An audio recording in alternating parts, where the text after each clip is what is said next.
প্রিয় শিক্ষার্থীরা আসসালামু আলাইকুম। এই ভিডিওতে আমি তোমাদের চমৎকার একটা HTML শেখাবো। তোমাদের সামনে টেস্ট পরীক্ষা বা বিভিন্ন কলেজে টেস্ট পরীক্ষা চলতেছে, সামনে বোর্ড পরীক্ষা। তো দেখা যাচ্ছে যে টেস্ট পরীক্ষায় বিভিন্ন কলেজ যে প্রশ্নগুলো করে একটু ডিফারেন্ট করে থাকে, হ্যাঁ? স্বাভাবিক প্রশ্নের চাইতে একটু আলাদা করে থাকে। তো দেখা যাচ্ছে তোমরা HTML পারো, কিন্তু একটু ভিন্নভাবে সাজানোর ফলে তোমরা ভুল করে বসো। তো আমার বিশ্বাস যদি তোমরা মনোযোগ সহকারে এই ক্লাসটি সম্পূর্ণ দেখো, তাহলে অনেক কিছু শিখতে পারবে যে আসলে যদি একটু ঘুরিয়ে ফিরিয়ে দেয় তাহলে সেটা কীভাবে উত্তর করতে হয়। এই যে দেখো তোমরা বোর্ডে একটু লক্ষ্য করো, আমি ৩টা সাবজেক্টের নাম লিখছি, বাংলা, ইংলিশ, ICT। আচ্ছা, এটাকে যদি আমি এখন বলি যে এটা HTML করো, তোমরা কিন্তু সবাই পারবে, কারণ এটা অর্ডার লিস্ট এটা আকারে সাজানো আছে। কিন্তু এই HTMLটা ধরো পরীক্ষায় এরকম না এসে এইভাবে আসছে, তখন কিন্তু তোমরা অনেকেই বুঝতেই পারবে না যে এটাকে আসলে কীভাবে HTML করতে হয়। একটু লক্ষ্য করো, আমি জাস্ট তোমাদেরকে বোঝাচ্ছি। হ্যাঁ, তো আমি লিখলাম, এখানে লিখলাম আমাদের মুর্শিদপুর কলেজ, মানে আমাদের কলেজের নাম দিলাম মুর্শিদপুর কলেজ, বুঝে নি? হ্যাঁ, আচ্ছা, এখানে আমি লিখলাম সাবজেক্ট নেম। এখন ধরো বললো যে এইটার HTML করো, তুমি এই মুহূর্তে ওই যে আগে যেভাবে সাজানো ছিল ওইটার কিন্তু HTML পারবে। যখন এইভাবে আসবে তখন কিন্তু তোমার মানে ভুল হয়ে যাচ্ছে, সেখানে কিন্তু কোনো পরিবর্তন না, জাস্ট সামান্য একটু টেবিল দিচ্ছে, জাস্ট আগের সেই তথ্যগুলোই তো আছে। আমার বিশ্বাস অনেকেই কিন্তু বুঝতে পারছো যে এটাকে এখন অ্যান্সার করতে বললে কিভাবে HTML ট্যাগ লিখতে হবে। আবার অনেকেই কিন্তু বুঝতেছো না, স্যার এইটা এখন কেমনে করবো, আগে তো OL লিস্ট আইটেম দিয়ে করতাম বাংলা, ইংলিশ, ICT, কিন্তু আপনি যখন এখন টেবিলের ভিতরে ফেলাই দিলেন, মানে টেবিল দিয়ে বর্ডার করে দিলেন, তো এখন কেমনে করবো। তো আমি এইটা এখন তোমাদেরকে দেখাচ্ছি, তোমরা একটু আমার সাথে মিলাও, আশা করি তোমরা বুঝতে পারবে। তো তোমাদেরকে আমি যখন HTML শিখিয়েছিলাম তখন বলছিলাম যে কোনো HTML প্রথমে উত্তর লিখে তুমি বেসিক ট্যাগ লিখবা। তো বেসিক ট্যাগ হচ্ছে বডি পর্যন্ত। HTML অবশ্যই HTML সবসময় ছোট হাতের লিখতে হবে, অর্থাৎ ব্র্যাকেটের মধ্যে যে এন্ট্রিবিউটগুলো ট্যাগগুলো লিখবে সেটা কিন্তু ছোট হাতের হতে হবে। ওকে, আচ্ছা, এখানে সাবধানতা অবলম্বন করো। HTML এর পরে হচ্ছে হেড, আমরা বেসিক ট্যাগ পর্যন্ত আগে লিখবো হেড। আচ্ছা, হেডের পর হচ্ছে টাইটেল এটা তুমি যে কোনো নামে সেভ করতে পারো, সমস্যা নেই। আমরা টাইটেল টেবিল নামে সেভ করলাম, টাইটেল টেবিল, টাইটেল শেষ। আচ্ছা, এরপর হেড শেষ হওয়ার সাথে সাথে বডি শুরু, এটা হচ্ছে বেসিক ট্যাগ। যে কোনো HTML লিখতে হলে বডি পর্যন্ত লিখে নিবা। আচ্ছা, এবার আমরা দেখব উদ্দীপকটা কেমন আছে। উদ্দীপক আমরা দেখতেছি যে একটা টেবিল আছে। তো এই টেবিলটা বানানোর জন্য আমাদের প্রথমে টেবিল বর্ডার নিতে হবে। আমরা লিখব টেবিল বর্ডার, বানান ভুল করা যাবে না। ওকে, আচ্ছা, ডাবল ইনভার্টেড কমার ভিতরে 1 পিক্সেল 2 পিক্সেল যে যা দাও, কোনো ভুল নাই। আচ্ছা, টেবিল বর্ডার নেওয়ার সাথে ধরো টেবিলটা হয়ে গেল, এখন আমরা শাড়ি তৈরি করব। তো শাড়ি তৈরি করার জন্য কি প্রয়োজন বলো তো? টিআর প্রয়োজন। ওকে, আচ্ছা, তো টিআর নিলে আমাদের এখন প্রথম শাড়িতে আমরা দেখতেছি মুর্শিদপুর কলেজ। এখানে আমরা হেডিং আকারে কিছুই দেখতে পাচ্ছি না, আমরা সবই তথ্য আকারে দিয়ে দিব। ওকে, বা তুমি যদি হেডিং আকারে দাও মুর্শিদপুর কলেজ সাবজেক্ট নেম, এটা হেডিং ধরতে পারো, আর এটা তথ্য আকারে লিখতে পারো। মানে হেডিং যে প্রথম শাড়িতেই হবে এমন কোনো কথা নাই। হ্যাঁ, আচ্ছা, মুর্শিদপুর কলেজ আমরা TH দিয়ে লিখলাম। মানে আমি আবার একটু বলে রাখি, শোনো, যখন HTML করবে টেবিলের HTML, ওই টেবিলের শাড়ির ভিতরে কোনো কিছু লিখতে হলে তোমাকে হয় TH নয়তোবা TD লিখতে হবে। তুমি যদি না বুঝতে পারো যে আসলে কোনটা হবে, তুমি যে কোনো একটা দিয়ে লিখে দিও, কিন্তু ফাঁকা রেখো না। ওকে, যে কি হবে TH না TD, এটা গবেষণা করতে করতে যেন সময় চলে না যায় বা ফাঁকা রেখে না আসো। কিছু হয় TH নয় TD, যে কোনো একটা দিয়ে লিখে দিও। তো এখানে আমরা মুর্শিদপুর কলেজ আর সাবজেক্ট নেম এটাকে আমরা হেডিং ধরলাম। তো মুর্শিদপুর কলেজ আমরা লিখলাম,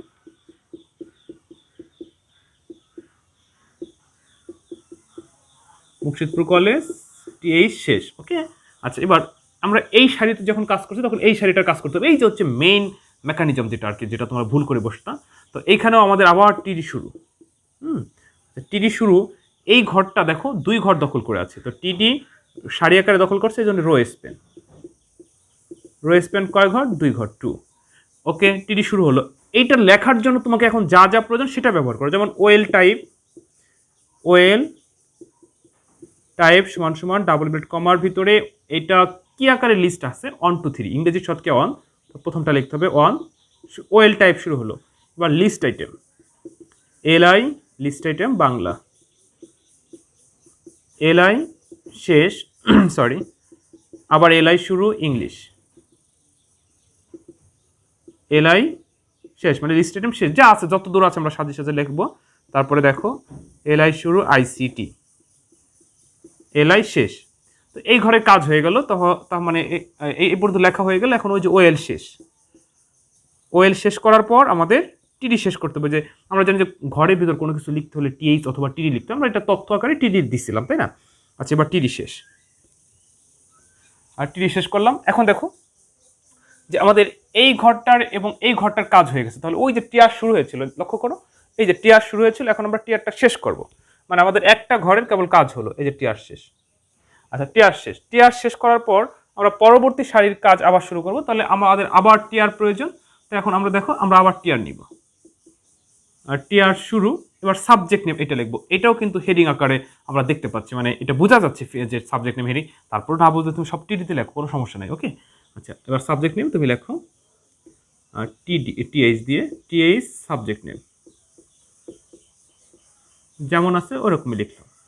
আর টিএইচ শেষ, এই ঘরের কাজও শেষ, কারণ এবার কিন্তু এই ঘরের কাজ করা লাগবে না, মানে অটোমেটিকলি আমরা এই ঘরের যখন কাজটা করেছি তখন আগেই কাজটা হয়ে গেছে, তাই না? আচ্ছা, এবার শুধু জাস্ট এই সাবজেক্ট নেম আছে এটা শেষ করে দেবো। আমি তোমাদের ভিন্ন আরেকটা দেখাচ্ছি, সেটা বোঝাচ্ছি, দেখো।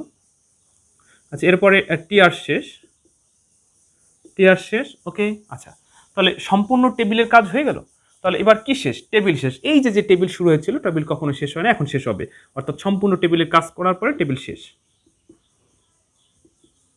টেবিল শেষ হওয়ার পর দেখো, টেবিল শেষ হওয়ার পর আমরা দেখবো নিচে কোনো কিছু আছে কিনা। নিচে কোনো কিছু নাই, তাহলে এই যে বডি শেষ, বডি শেষ। তারপরে এইচটিএমএল শেষ, বডি শেষ হওয়ার সাথে সাথে এইচটিএমএল শেষ। তো এই এইচটিএমএলটা সম্পূর্ণ হয়ে গেল। দেখো একটা জিনিস লক্ষ্য করো, যদি এই টেবিলের উপরে কিছু থাকতো তাহলে কিন্তু ক্যাপশন হতো। আমরা টেবিলের উপরে কোনো কিছু দেখতে পাচ্ছি না, এই জন্য ক্যাপশন হয় নাই। আচ্ছা, আরেকটা জিনিস, যদি ধরো এইখানে এরকম কোনো ডিজাইনের দেওয়া থাকতো, এরকম এখানে কোনো কিছু লেখা আছে, ধরো সাবজেক্ট নেম বা মুর্শিদপুর কলেজ বা অন্য কোনো কিছু লেখা আছে, তাহলে কি হতো বলো তো? তাহলে হচ্ছে এটা কিন্তু কলেজ পেন আকারে দখল করতো। কি আকারে দখল করতো? কলেজ পেন আকারে। কিন্তু এখানে কোনো কিছু নাই, এই জন্য কলেজ হলো না। আচ্ছা, ধরো আমি এবার তোমাদেরকে যেটা বুঝাবো, কোনো কিছুই নাই, যেটা প্রথম শুরু থেকে আলোচনা করছিলাম, একটু লক্ষ্য করো। মানে তোমাদের সামনে টেস্ট পরীক্ষা, তো বেশি বেশি করে প্র্যাকটিস করাতে হবে। আচ্ছা, এরকম যদি আসতো তাহলে তোমার কি করা লাগতো? মানে এই টেবিলে কি কি পরিবর্তন, মানে কেমনে তুমি লিখতা? তাহলে এই বডি পর্যন্ত তোমার লিখতে হতো, এই টেবিল বাড়ার দরকার ছিল না, এই রো স্পেন টো স্পেন টিডি কোনো কিছু দরকার ছিল না, জাস্ট এই যে হয়ে গেছে। মানে বডি শুরু, well type, well type, well শেষ, তারপর বডি শেষ, এইচটিএমএল শেষ হয়ে গেল। তো প্রিয় শিক্ষার্থী, তো আশা করি বুঝতে পারছি। ধরো আরেকটা জিনিস বলে রাখি, যেমন এখানে ওয়েল টাইপ অন, আর যদি ওয়েল টাইপ অন না দিয়ে এরকম দেওয়া থাকতো, মানে কোনো সিরিয়াল নয়, জাস্ট এমনি দেওয়া আছে, তাহলে তোমার কি করতে হতো বলো তো? এই যে হচ্ছে প্যাস, মানে এইভাবে কিন্তু ডিফারেন্ট করে করে তোমাদের পরীক্ষা আসবে। তো আমার বিশ্বাস যে তোমরা যারা পার্ট বাই পার্ট আবার ক্লাসগুলো দেখছো, তারা কিন্তু বুঝতে পারতেছো যে এখানে কি কোন ট্যাগটা ব্যবহার হবে। এরকম থাকলে এখানে কিন্তু ওয়েল টাইপ হবে না, কারণ এখানে অর্ডার লিস্ট আকারে নাই, এখানে ইউএল হবে। কেন ইউএল হবে?